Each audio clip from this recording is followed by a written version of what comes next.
Je termine, vous voyez, je passe du coq à l'âne, je suis désolé, parce qu'en fait, le CES, c'est tout ça. Le CES, il y a à boire et à manger, il y en a dans tous les domaines. Et donc, si on veut avoir une vision assez large, il faut passer par tous ces domaines. À la télé, alors je vous ai dit tout à l'heure, dans mon introduction, que c'était un monde en déclin. C'est clairement un monde en déclin dans l'innovation sur la partie connectée. Et donc, toute la focalisation des constructeurs aujourd'hui, elle est sur la qualité de l'image. Et alors, ils se battent en duel, dans un jargon technique qui est absolument dingue, pour expliquer comment ils améliorent la qualité des couleurs et la dynamique de lumière, d'éclairage, des écrans. Alors, ils parlent des quantum dots, qui est une technique qui permet d'améliorer la qualité du blanc qui vient du rétroéclairage blanc des LED qui sont derrière les dalles LCD dans les écrans LCD.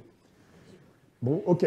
Mais alors, expliquer comment le quantum dot 2017 est meilleur que le quantum dot 2016, il faut s'accrocher quand même. Hein.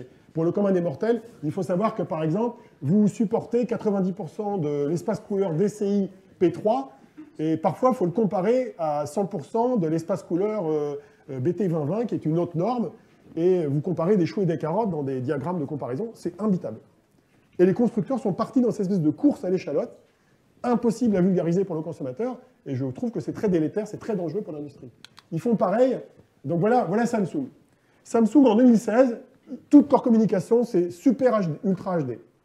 Donc en gros, c'est pas juste la 4K avec la résolution quadruple du Full HD, c'est on est mieux parce que justement, on a une meilleure dynamique,